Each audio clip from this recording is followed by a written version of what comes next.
Les sœurs Hollow, de Crystal Sutherland, traduit de l'anglais par Lila Nor, lu par Aricia Dubois. La première fois que j'ai compris que je n'étais pas comme tout le monde, j'avais 10 ans. Vers minuit, une femme vêtue de blanc était entrée par la fenêtre de ma chambre avec des ciseaux de couture pour couper une boucle de mes cheveux. Pétrifiée par la peur, je l'avais suivie des yeux dans le noir, incapable de bouger, incapable de crier. Je l'avais vue approcher ma mèche de son nez et inspirer. Je l'avais regardée la poser sur sa langue et en savourer le goût un instant avant de l'avaler. Je l'avais fixée quand elle s'était penchée sur moi pour passer un doigt sur la cicatrice en forme de crochet à la base de ma gorge.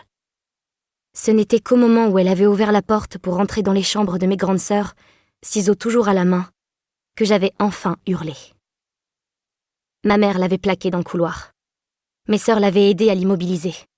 Déchaînée, enragée, cette femme s'était débattue avec, je l'apprendrai plus tard, une force décuplée par les amphétamines.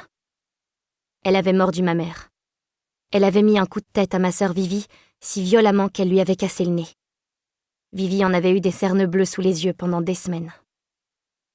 C'était Gray, ma sœur aînée, qui avait fini par la dompter. Profitant de ce que ma mère ne la regardait pas, elle avait approché son visage de celui de la furie et posé ses lèvres sur les siennes. Un doux baiser comme dans les contes de fées, si ce n'est que le menton de la folle, dégoulinant du sang de notre mère, le rendait abominable. L'espace d'un instant, l'air s'était empli d'un parfum sucré et malsain, mélange de miel et d'autre chose, de quelque chose de pourri. Puis Gray avait ôté ses lèvres en tenant la tête de la femme entre ses mains, la contemplant intensément. Les yeux de ma sœur étaient si noirs qu'on aurait dit des galets polis par la rivière. Elle avait 14 ans à l'époque, et elle était déjà la plus belle créature que je puisse imaginer. Si j'avais pu, je lui aurais arraché la peau pour m'en revêtir.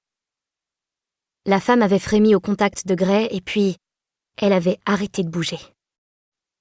À l'arrivée de la police, l'inconnue avait les yeux grands ouverts, le regard dans le vide, les membres si liquides qu'elle ne pouvait plus se tenir debout. Il avait fallu 3 officiers pour la porter dehors. Gray savait sans doute déjà ce que nous étions.